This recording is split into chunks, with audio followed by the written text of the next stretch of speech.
Today we're going to be taking a look at a tiny AK that packs a punch, the LCT Ak74U.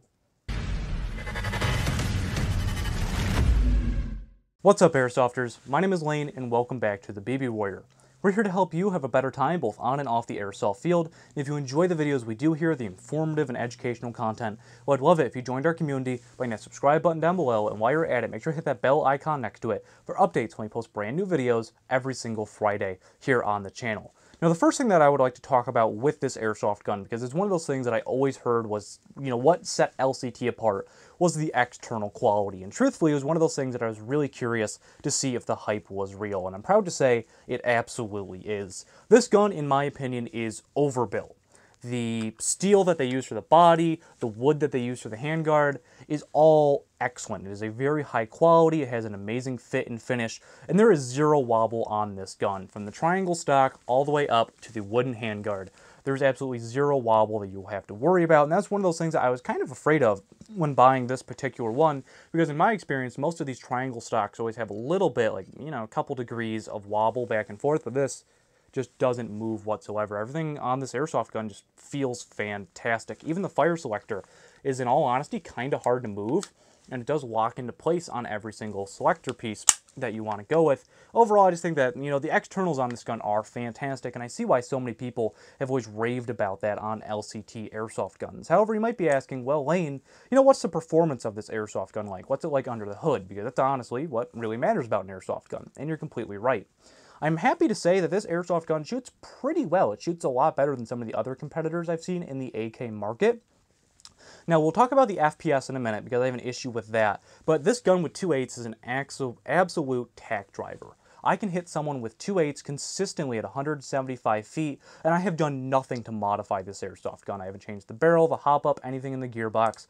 I wanted to leave it completely stock for today's review. I've put in about 5,000 to 6,000 rounds through it at the moment, or at the time of this review, I should say, and truthfully, I've just been incredibly impressed with it. It feeds all different types of ammo. I've been switching between HPA, Elite Force, Crytac BBs, and again, just consistently with 2.8s at 175 feet. So I definitely say, even for having, such a small barrel, this gun just is incredibly accurate, and I'm really impressed with what LCT did for its budget and using such a short barrel.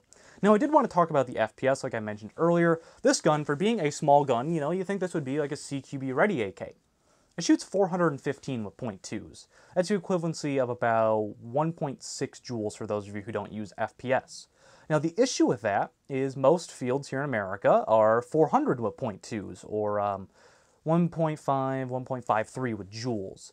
So this tiny little gun, which again, I consider to be like a CQB gun, getting up close and personal, maybe an indoor gun, most fields I have a 25, 50, or even in one case, I had a 100-foot minimum engagement distance with this tiny little gun. That is a problem. This is something that I would expect from airsoft guns back in 2010. However, I honestly thought that most of the industry has moved away from going with these really high FPS for guns that really don't need it. And this is something that's true with all AKs on the market, unfortunately. E&Ls shoot really hot, Simas shoot really hot, and unfortunately, LCTs shoot really hot. So I wish the LCT would come out with either indoor ready versions, especially for a gun that's as short as this, or the PP19, I think as well shoots 400 FPS. I could be wrong about that. But I wish that they had some variety in spring, something like that. Even, more affordable companies are starting to offer two versions of their guns. One for outdoor, one for indoor, even though it's the same exact body and things like that. That's just one of those things that I was really disappointed with about this gun. I have to downgrade it to use it, especially as we get into the winter. I really want to use a small gun like this instead of my Mark 18, but what can you do? That's just one of those things that I wish that they could have improved on with this gun. Other than that, the gearbox is solid. I have really consistent, again, the hop-up's really consistent, excuse me. The one thing that I will say about the hop-up on this gun is the arm that you use to adjust it on an AK. I'm not sure if you can see it on screen, so I'll actually throw it up.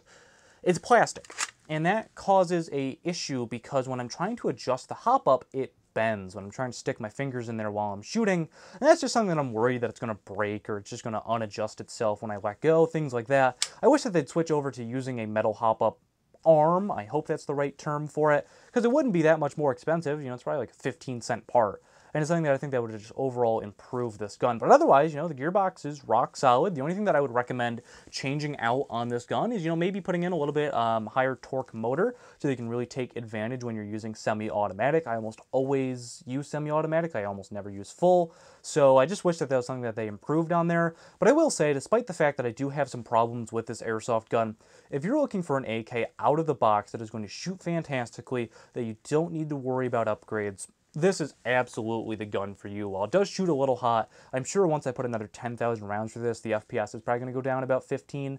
Once the spring kind of wears down, it'll be in those high 390s or so. So I'll be just under the joule limit for outdoor. But honestly, I think that LCT really knocked it out of the park with this airsoft gun. Everything is just so well built. And honestly, I would have a hard time not recommending this to any player out there that is looking for a nicely built AK.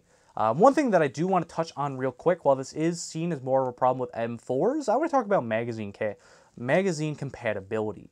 Now, LCT has a spacer unit that you can actually put inside the magazine well, which will make it a little bit easier to load an AK mag. It'll make sure so you don't over-insert it and get it stuck in there.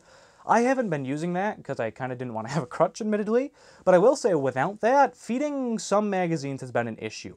I can't get G&P AK mags to even fit inside of this airsoft gun, and E&L mags are just so wobbly, and I think this is a problem with the E&L mag in general, that it doesn't feed at all. Like, seriously, there is like a 15-degree sway that it can do inside of the magazine well. I've had great luck with the LCT mid-cap that was included. That feeds fantastic. And I've also been using the Mag 75 round mid-caps in this as well, which also work as well. It's a little bit of an adjustment going from 75 round mags, considering that I use 150s in my Mark 18.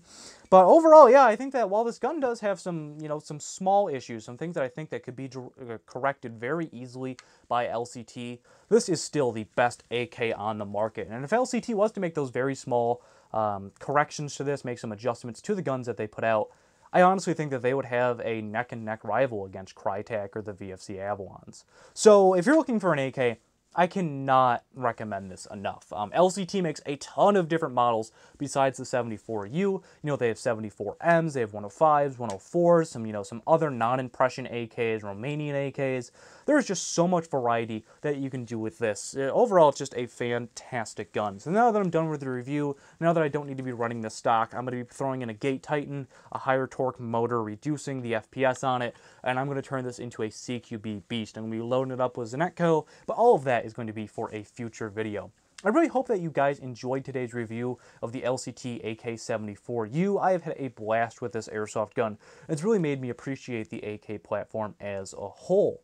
I want to know, do you run AKs? And if so, what type of AK do you run? Make sure to let me know down in those comments below. But that's going to do it for today's video. Thank you so much for staying until the end. If you found this review informative, well, I'd love it if you joined the community by hitting that subscribe button down below for brand new videos every single Friday, just like this one. If you'd like to help support the Baby Warrior, make sure to visit shop.thebabywwarrior.com for merchandise, apparel, that sort of thing. It's what keeps the show running and allows me to take a look at airsoft guns, report on, well, how good they honestly shoot, just like this one. But my name is Lane, and today we took a look at the LCT Ak74U, and I will see you all next time.